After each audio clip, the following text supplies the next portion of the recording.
उस रात उस अनजान औरत ने मेरे शर्ट के बटन खोले और फिर मेरे और उसके बीच उस रात सब कुछ हुआ जो एक पति पत्नी के बीच होता है। इसी की तो ख्वाहिश थी मुझे पिछले कई दिनों से। मेरी बीवी से तो मेरी आए दिन लड़ाई हो जाती थी।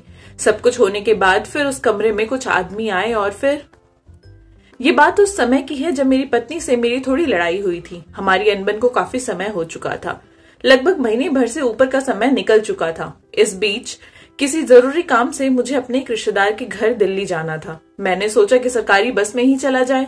रात के करीब 10 बजे की बस थी, ठंड का समय था। मैं बस की पिछली सीट पर जाकर बैठ गया। उस खिड़की का कांच भी टूटा हुआ था। गाड़ी पूरी भरी हुई थी तो कोई सीट भी खाली नहीं थी कि मैं कहीं और जाकर बैठ जाता। मैंने तो चुपचाप अपना एक कोना पकड़ लिया था, लेकिन क्योंकि रात का समय था और ठंड भी थी तो हवा इतनी तेज तेज लग रही थी कि लग रहा था कि इससे अच्छा तो मैं प्राइवेट गाड़ी में ही चला जाता। अब पता नहीं पूरी रात कैसे निकलेगी इतनी ठंड में। मैं तो अपने साथ कोई कंबल या शॉल भी लेकर नहीं आया था। मेरी बगल वाली सीट पर ही एक बुजुर्ग आदमी आकर बैठ गया और बस चल पड़ी। टूटे हुए कांच की वजह से हवा बहुत तेज अंदर आ रही थी। उस बूढ़े व्यक्ति ने अपना कंबल निकाल लिया और ओढ़कर बैठ गया। मुझे ठंड बहुत ज्यादा लग रही थी। सोच रहा था कि कोई कंबल क्यों लेकर नहीं आया मैं। ऐसा लग रहा था कि जैसे मेरी जान ही निकल जाएगी। बस एक जगह आकर रुकी तो बस में से कुछ लोग नीचे उतरे और जो लोग खड़े थे वो फटाफट जाकर बैठ गए। मेरे बाजू वाले बूढ़े अंकल भी उतर गए थे और बस ने फिर से एक रफ्तार पकड़ी। लगभग घंटे भर बाद बस एक ढाबे पर रुकी। वहां मैं भी नीचे उतरा कुछ खाना खाने के लिए। खाना खाने के बाद मैं वहीं पर टहल रहा था, तभी मुझे एक टपरी दिखी। वो देखते ही मेरा तो मन जैसे एक सिगरेट पीने के लिए मचल उठा। मैं फटाफट उस दुकान पर पहुंचा और वहां से सिगरेट ली। सिगरेट वाला मुझसे पूछने लगा कि क्या हुआ भाई साहब, अकेले सफर कर रहे हो क्या इतनी ठंड में? मैंने कहा हाँ। तो वो मुझसे कहने लगा कि अरे आपका नसीब अच्छा नहीं है, नहीं तो मेरे पास 2 लड़कियां थी, 500 में ही आपका काम हो जाता, पर वो आज आई नहीं है। मैंने उससे कहा कि तुम्हारा क्या मतलब, मैं तुम्हें ऐसा वैसा लग रहा हूं क्या? वो कहने लगा कि अरे नहीं साहब, मेरा तो काम सिर्फ आपको बताना था तो मैंने बता दिया। मुझे उस पर बहुत गुस्सा आया। कैसी अजीब बातें कर रहा था वो मुझसे। वो दुकानदार कहने लगा कि हम तो हर आदमी को ऑफर दे देते हैं, अब ऑफर लेना और नहीं लेना वो तो उसके हाथ में है। मैं चुपचाप वहां से निकल गया और जाकर बस में बैठ गया। साथ ही साथ अपने नसीब को भी कोस रहा था। एक तो आए दिन मेरी पत्नी से मेरा बेवजह का झगड़ा हो जाता था और उसके बाद मेरी पत्नी मुंह फुलाकर बैठ जाती थी। इस बार भी यही हुआ था। फर्क सिर्फ इतना था कि इस बार ये लड़ाई महीने भर से ज्यादा चली गई थी। ऊपर से इतनी ठंड में मेरी तो मानो हालत ही खराब हुई जा रही थी। अपनी सीट पर बैठा बैठा मैं अपनी बीवी के साथ गुजरे उन हसीन पलों के बारे में सोच रहा था। उन पलों को याद करते करते मेरे अंदर कुछ फीलिंग्स आने लगी। सोचने लगा कि जब घर जाऊंगा तो बीवी से माफी मांग के उस लड़ाई को वहीं खत्म कर दूंगा।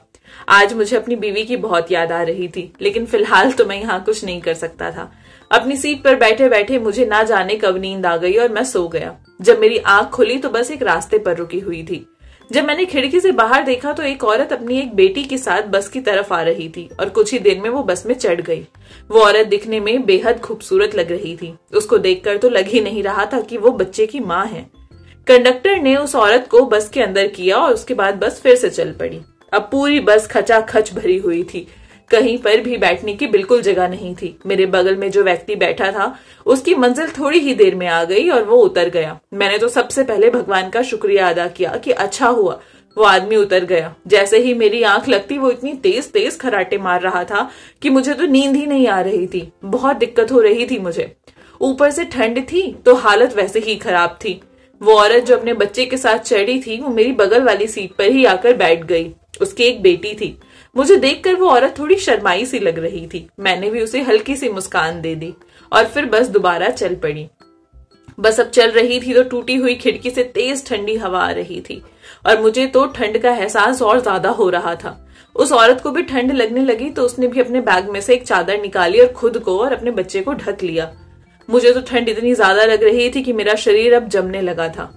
मुझे इस तरह से कांपते हुए देखकर मेरी बगल में बैठी औरत मुझसे कहने लगी कि अगर आपको बुरा ना लगे तो आप मेरे पास से एक चादर ले सकते हैं, मेरे पास एक्स्ट्रा है। मैंने बिना देर किए उसको हाँ कह दिया। मेरे पास और कोई रास्ता भी तो नहीं था और ठंड मुझे वाकई बहुत तेज लग रही थी। उस औरत की दी हुई चादर को मैंने तुरंत ओढ़ लिया। अब जाकर मुझे ठंड से थोड़ी राहत मिली थी। धीरे धीरे इसी तरह से उस औरत और मेरे बीच में बातें होने लगी। बातों ही बातों में उसने मुझे बताया कि वो अभी अपने घर जा रही है। कह रही थी कि उसके पति अब इस दुनिया में ही नहीं है और वो अब यहाँ बिल्कुल अकेली है। मैंने उससे पूछा कि फिर वो अपने बच्चे को कैसे पाल रही है, तो वो कहने लगी कि मैं एक फैक्ट्री में काम करती हूँ, यही वजह है कि रात को घर जाते हुए देर हो जाती है। उसकी सूरत ऐसी थी, उसकी मासूमियत पर तो कोई भी फिदा हो जाता। वो बहुत सुंदर थी, मेरी तो नजरें उससे हट ही नहीं रही थी। मैं तो उस पर मोहित हुआ जा रहा था। हाईवे पर बस बहुत तेजी से चल रही थी। तभी एक जगह बस अचानक से रुकी। ड्राइवर साहब ने ब्रेक इतनी तेज लगाया कि वो औरत मेरे सीने से आ लगी। मेरे इतने करीब आकर वो थोड़ी शर्माई और फिर पीछे हट गई। मैं भी अंदर ही अंदर बहुत ज्यादा खुश हो रहा था। मेरा मन तो अंदर ही अंदर मचलने सा लगा था। एक तो अपनी बीवी से दूर हुए भी महीने से ज्यादा का वक्त हो चुका था। अब खुद पर काबू पाना बहुत मुश्किल हो रहा था। बस फिर से चलने लगी। सरकारी बसों का हाल तो आप जानते ही हैं, हिलती कितनी ज्यादा है कि कुछ कहना नहीं। और धीरे धीरे वो औरत मेरे करीब आने लगी। उसकी बच्ची और बस के लोग सब गहरी नींद में सो चुके थे। आधी रात से ज्यादा का समय हो चुका था और हमारी सीट तो सबसे लास्ट में थी। इसी वजह से अगर कोई उठता भी तो उसका ध्यान हम पर नहीं जाता। मैंने अपनी चादर ओढ़ी और सोने का नाटक करने लगा। बस चल रही थी और हमारा शरीर एक दूसरे से टकरा रहा था। उस औरत को लेकर मेरी झिझक इसलिए भी निकल गई थी क्योंकि बस के हिलते ही जब उसका शरीर मुझसे टकरा रहा था और मेरा हाथ उसके हाथों से टकरा रहा था तो वो कुछ नहीं कह रही थी। मेरी हिम्मत तभी बढ़ गई थी। वो तो तब शर्माने सी लगती थी। उसका इशारा मैं समझ चुका था। हम दोनों ने ही बस का सफर कुछ इस तरीके से किया था। मेरे अंदर की हलचल तो बहुत तेज होने लगी थी और खुद को रोक पाना बहुत मुश्किल था। अब मैंने चादर के अंदर से ही धीरे धीरे उसका हाथ पकड़ा और जवाब में उसने भी अपना हाथ मुझे दिया था। मैं समझ गया था कि वो भी तैयार ही है। वो भी कुछ नहीं बोल रही थी। फिर हम दोनों ने मिलकर वो किया जो किसी ने सोचा भी नहीं होगा। रात के अंधेरे में चलती हुई बस में एक दूसरे को प्यार का इजहार कर दिया था। जब मैंने उसके हाथ को छुआ तो उसका हाथ बहुत मुलायम था और वो औरत खुद तो बहुत हसीन थी ही। जब वो मेरे करीब आ रही थी तो उसके अंदर से बेइंतहा खुशबू आ रही थी जो मुझे और ज्यादा मदहोश कर रही थी, मुझे अपनी तरफ खींच रही थी। मेरा खुद से काबू छूटता जा रहा था और उस वक्त मैं बेकाबू हुआ जा रहा था। मुझे अपनी बीवी की बिल्कुल भी याद नहीं आ रही थी। मैं तो बस उन पलों को जीना चाहता था। तभी वो औरत कहने लगी कि अभी कुछ देर में मेरा घर आ जाएगा, मेरी मंजिल बस आने ही वाली है। उसकी ये बात सुनकर मेरा मन बहुत उदास हो गया था। वो मुझसे कहने लगी कि अरे आप चिंता मत करो, अगर आप चाहो तो आप भी मेरे साथ मेरे घर चल सकते हो। मैंने उससे कहा कि ये कैसे हो सकता है, तो कहने लगी कि अरे क्यों नहीं हो सकता, मेरे घर में वैसे भी कोई नहीं रहेगा होता। मेरी बूढ़ी माँ है जो इस वक्त सो रही होगी, हमें कोई परेशान नहीं करेगा और हम एक दूसरे के साथ अच्छा समय गुजार पाएंगे। उस औरत के मुंह से प्यार की इतनी मीठी मीठी बातें सुनकर मेरा तो मन मचल उठा। मैं तो वैसे भी उसके साथ सब कुछ करना ही चाहता था क्योंकि एक तो वो इतनी हसीन थी और ऊपर से मेरे ये बेकाबू जज्बात। उससे आने वाली खुशबू मुझे अपनी तरफ खींच रही थी। मैंने फैसला किया कि मैं उसके साथ ही बस से उतर जाऊंगा क्योंकि मैं भी वो सब चाहता था जो वो चाहती थी। कुछ ही देर में उसकी मंजिल आ गई और हम दोनों ही बस से उतर गए। वो मुझे किसी बड़े से घने जंगल के रास्ते से अंदर ले जा रही थी। मुझे लगा कि हो सकता है कि वो यहाँ जंगल में ही ये सब चाहती हो।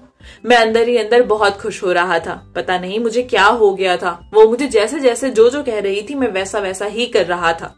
उसके पीछे पीछे उसी रास्ते पर चल पड़ा जहां वो मुझे कह रही थी। ये खूब गहरा घना जंगल था। कुछ देर पैदल चलने के बाद छोटी सी कुटिया नजर आई थी मुझे लगा कि शायद यही इसका घर है। अब तो मैं अंदर ही अंदर बहुत ज्यादा तड़पने लगा था।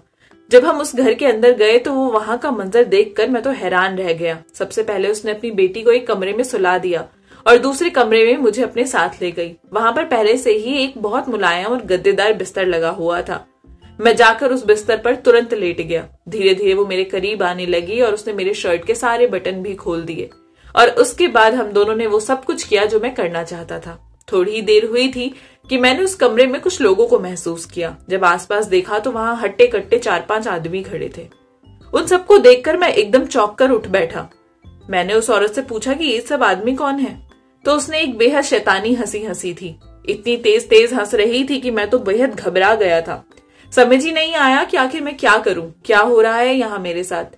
उतने में वो चारों आदमी मेरे पास आए और मेरा कॉलर पकड़कर कहने लगे कि बेटा, जितने पैसे तुम्हारे पास हैं और जो कुछ भी तुम्हारे पास है तुरंत निकाल के यहाँ पर रख दो।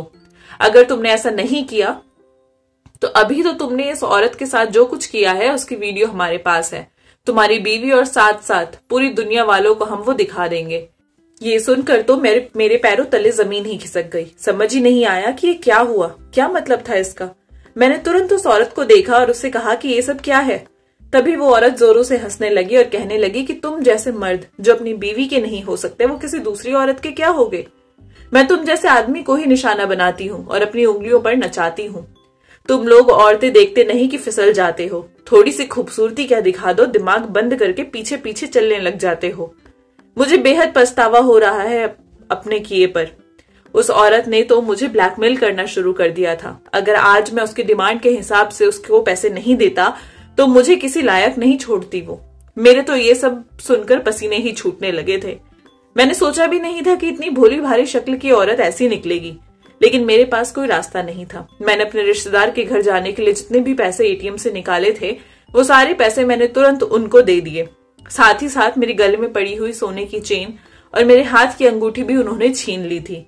लेकिन इतने पर भी उन लोगों ने मुझे जाने नहीं दिया था। वो लोग कहने लगे कि अरे अरे तुम्हें क्या लगा, तुम इतने में छूट जाओगे, 5 लाख चाहिए हमें। मैंने कहा मैं इतनी बड़ी रकम कहां से लेकर आऊंगा। मेरे तो पैरों तले जमीन ही खिसक गई। मैंने उनको कहा कि अगर आप लोग चाहें तो आप मेरा बैग, मेरी जेब सब चेक कर लो, मेरे पास और पैसे नहीं है। जो था वो मैं तुम लोगों को पहले ही दे चुका हूं। तभी वो आदमी मुझे धमकाने लगा और कहने लगा कि तुमको यही मार के फेंक देंगे, किसी को पता भी नहीं चलेगा, चुपचाप पैसे निकालो। उन्होंने मेरे पर्स में से तुरंत एटीएम कार्ड निकाला और मेरे हाथ में थमा दिया। कहने लगे कि चलो हम तुम्हें जंगल के बाहर शहर की तरफ ले चलते हैं, वहां एटीएम मशीन से पैसे निकालकर हमारे हाथ में थमा दो और उसके बाद तुम अपने रास्ते और हम अपने रास्ते। अगर तुमने बीच में थोड़ी भी चालाकी की तो तुम्हारा वीडियो हमारे पास पहले से ही है और तुम्हारी बीवी का नंबर भी। दरअसल बात यह है कि उस औरत से रास्ते में बात करते करते मैंने उसे अपने घर का पता तक बता दिया था और यहां पहुंचते ही लोगों ने मेरी बीवी का फोन नंबर मेरे मोबाइल में से निकाल लिया। अब मेरे पास कोई रास्ता नहीं बचा था। मैंने तो उस औरत के सामने अपनी पूरी जिंदगी खोल के रख दी थी इतनी सी देर में। बहुत बड़ी गलती हुई मुझसे। अब मैं कुछ भी नहीं कर सकता था। ये एक बहुत बड़ा गिरोह था। मैं चुपचाप उन लोगों के साथ शहर की तरफ बढ़ा और एटीएम से पैसे निकालकर मैंने उनको दे दिए। पैसे लेकर वो वहां से चले गए। तब जाकर मुझे सांस में सांस आई। उस दिन के बाद से मैंने सोच लिया था कि चाहे जो हो जाए, अपनी जिंदगी में कभी भी गैर औरत के बारे में मैं कभी सोचूंगा तक नहीं और ना ही कभी किसी ऐसी औरत की तरफ आकर्षित होऊंगा। अपनी बीवी को धोखा देकर मैंने बहुत गलत किया था। जाना तो वैसे मुझे अपने एक रिश्तेदार के घर था, लेकिन अब मेरा वहां जाने का मन नहीं था। मैं वहीं से तुरंत अपने घर वापस आ गया। घर आने के साथ ही सबसे पहले मैंने अपनी बीवी को गले लगाया और उससे माफी मांगी।